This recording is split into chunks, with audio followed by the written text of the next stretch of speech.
Oh. Have you heard Beyonce Drunk in Love? I don't know. I love Beyonce, but I have not heard Mariah it. just flew in from her own planet, I'm telling you. This is Mariah's. Is there rivalries, by the way, in this business? There are rivalries, but I don't think she has anything to do with me. I mean, my whole thing is singing, writing She's an songs. Picture this. Midtown Manhattan, July 17th, 2001. Neon bleeds across the rain-slicked sidewalk outside Sony Music's private listening lounge. Inside, label execs, radio programmers, and a handful of A-list journalists mingle over watered-down cosmos. The lights dim, a publicist taps the mic, and the first notes of a brand-new Jennifer Lopez single detonate through the speakers. It's smoky, playful, and riding the exact glimmering slice of Yellow Magic Orchestra's 1978 track, Firecracker. The same sample Mariah Carey bragged all summer was anchoring her comeback anthem, Loverboy. Heads jerk, whispers travel faster than the bassline, and one text message rockets around the industry grapevine. Tommy just knifed Mariah, samples on J.Lo now. What seems like a petty coincidence will snowball into a 24-year saga of sabotage rumors, power alliances, stolen hooks, and a lingering question that still sparks online flame wars at 3 a.m. Did the music machine intentionally shove Mariah out of her own lane so that Beyonce, Knowles Carter, and Jennifer Lopez could cruise straight to pop culture royalty? Tonight we're following every breadcrumb, from Queens Club bathrooms to Rock Nation boardrooms, so buckle up. By the final frame you may never hear I'm Real, Crazy in Love, or even All I Want for Christmas Is You, the same way the 90s opened with a whistle note that refused to end. Mariah's debut single Vision of Love rocketed to #1.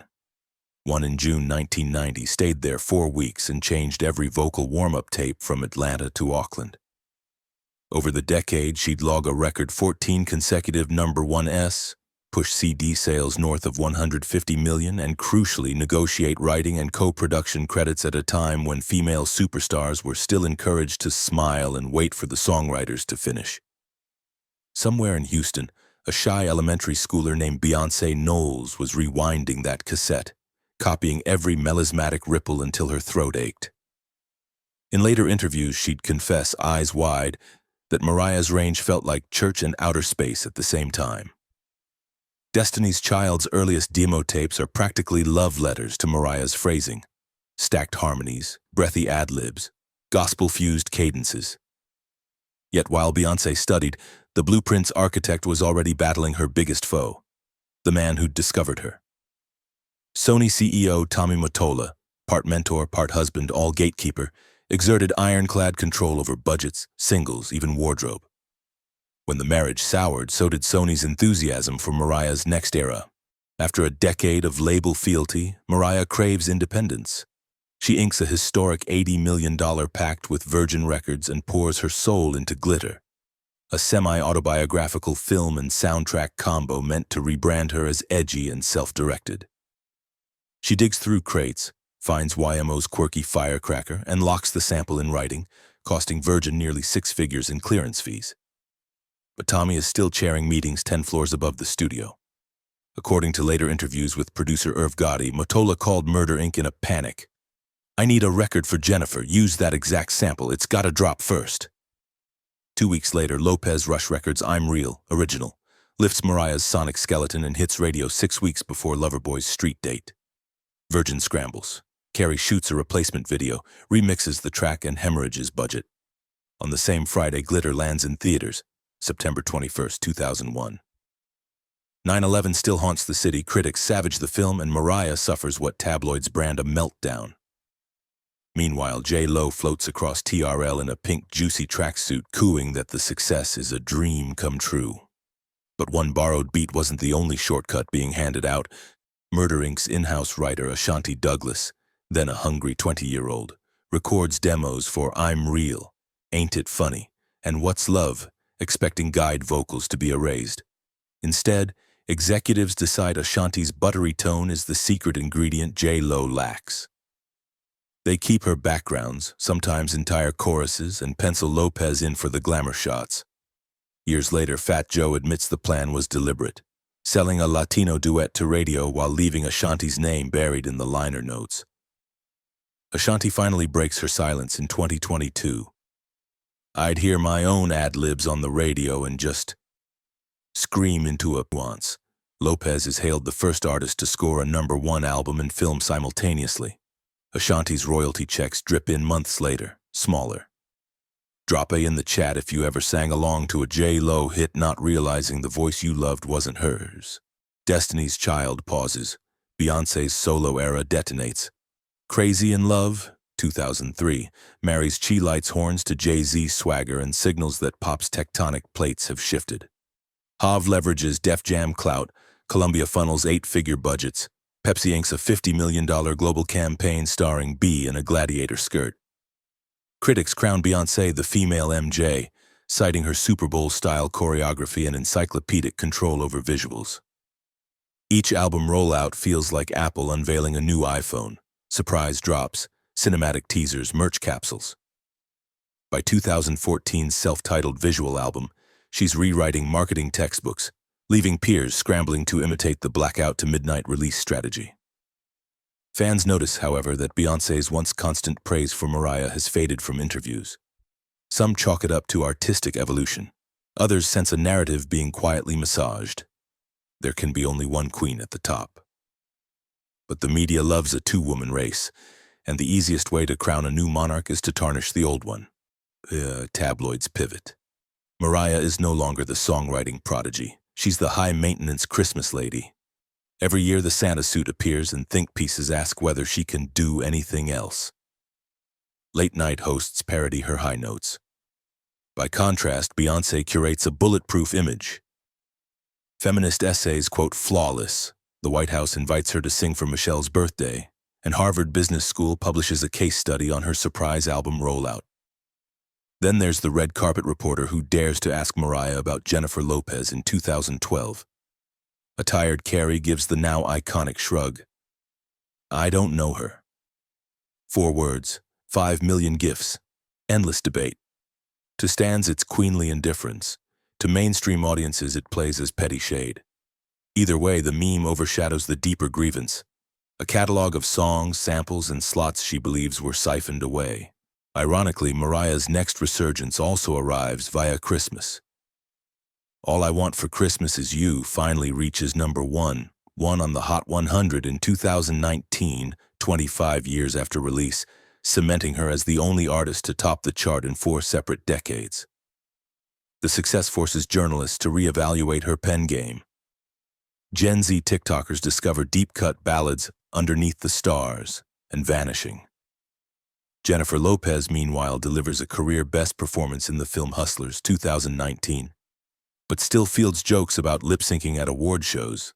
And Beyoncé, after commanding Coachella with a 27-song set that doubles as a black college homecoming tribute, faces backlash for a reported $24 million Dubai gig contradicting her LGBTQ+ ally branding. The perfect veneer shows its first hairline cracks. In 2020, Mariah drops her memoir, The Meaning of Mariah Carey. 600 pages of childhood trauma, studio diaries, and thinly veiled digs at industry puppeteers. Fans notice entire chapters missing. The glitter sabotage, the Firecracker fiasco, and any direct mention of Beyoncé or J.Lo. Rumor mill says legal teams threatened litigation. But the pages she didn't print may be the ones she's saving to burn the house down. Whispers escalate in late 2024 when director Lee Daniels posts a selfie captioned, "Cooking with MC again. Y'all aren't ready." Insiders claim Daniels is pitching a limited series dramatizing Mariah's post-divorce battles, complete with glitter-era boardroom reenactments. Virgin archivists are said to be scanning DAT tapes, Pro Tools stamps, and faxes that timestamp exactly when clearances were filed. Sony's legal department returns to red alert. J.Lo's manager Benny Medina is reportedly monitoring the situation. One source, an assistant engineer on the original I'm Real sessions, tweets, then deletes, that Ashanti's stems were solo-ed in the room while J.Lo practiced dance steps. Let's talk numbers because spreadsheets don't care about PR spin. Between 1990 to 1999, Mariah logged 60 weeks at #1, one on the Hot 100. From 2000 to 2009, she adds 9 more. Contrast that with Beyoncé's solo career, 32 cumulative weeks at #1. One to date, impressive, but still half Mariah's peak. J.Lo, a respectable 18 weeks. Yet scan headline distribution in major music mags between 2010 and 2020 and you'll see Beyonce name-checked twice as often as Mariah, J.Lo nearly on par. Streaming playlists like Spotify's Divas Forever feature 9 Beyonce cuts, 6 J.Lo songs and just 4 Mariah tracks. Algorithms echo editorial biases, and soon younger listeners equate playlist presence with cultural importance. One reason narrative control shifts: corporate backing. Beyonce's 2013 Pepsi deal dwarfs any beverage partnership Mariah ever signed. Lopez anchors L'Oreal, Coach, and a billion-dollar fragrance line. Mariah's ventures, Glam Perfume, Butterfly MC Records, launch with less marketing muscle. In the streaming era, brand tie-ins translate to playlist priority, TikTok challenges, and front-page Apple Music placement. It's not just money, it's data. Pepsi cross-tables soda consumer analytics with streaming habits targeting Beyonce singles to teenagers who just watched Homecoming on Netflix. Lopez's rom-com soundtrack drops are timed to Amazon algorithm peaks. Mariah's releases, self-funded nostalgia-leaning, arrive with smaller digital footprints. We'd be reckless if we put all blame on the headline divas. The iceberg's base is leagues deep. Assistant engineers asked to wipe metadata, session singers signing away rights for $300, co-producers bought out before mixes finalize.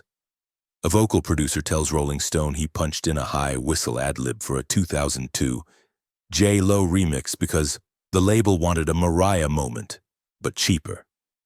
Similarly, a former Destiny's Child choreographer claims Beyoncé's team once tested 20 different visual directors for a single tour, cycling through storyboards until the perfect silhouette could replace any direct Mariah inspiration. It wasn't theft, he says. It was war room strategy. Underlying all of this, the uncomfortable calculus of marketability. Execs fetishize ambiguity, skin tones they can sell to both MTV and Telemundo, features palatable to Midwestern focus groups. Mariah's racial identity once intrigued press but later confused marketers who couldn't tag her in a neat demographic bucket. Beyoncé's light brown complexion, J.Lo's Latina identity, and Ashanti's darker skin meant each woman faced distinct ceilings and shortcuts. Sociologists cite colorism as a covert gear in the pop machine. The lighter the star, the heavier the push. Mariah herself wrote in her memoir, "It took decades for the world to see the black girl in my vocals." Even now, some critics frame her as genreless diva, rather than a pioneering black songwriter who fused gospel melisma with pop structure. If the Daniels Carey series goes forward, Sony and Epic face reputational risk. Beyoncé's Parkwood might brace for collateral mentions. Lopez's upcoming Netflix film slate could see awkward junket questions. Some executives whisper about preemptive settlements, placements on upcoming Mariah compilation boxes, co-executive producer credits, or even paid cameos of contrition. Others predict a scorched earth finale. Carey has hinted that justice isn't always in the courtroom. Sometimes it's in the recording booth. Rumors swirl she's recutting a Glitter 25th Anniversary edition with the original Firecracker sample, this time cleared twice over so no one can yank it. Maybe there's room for multiple queens. Maybe the industry pitted women of color against each other because conflict sells columns and ad space. But the receipts suggest success isn't purely a meritocracy. It's as much about who controls the boardroom, the sample clearances, and the release calendars. Beyoncé's genius is indisputable. J.Lo's hustle is legendary. Mariah's songwriting acumen is stamped in Billboard ink. Yet history shows that talent alone seldom dictates who ascends and who gets edited out of the narrative.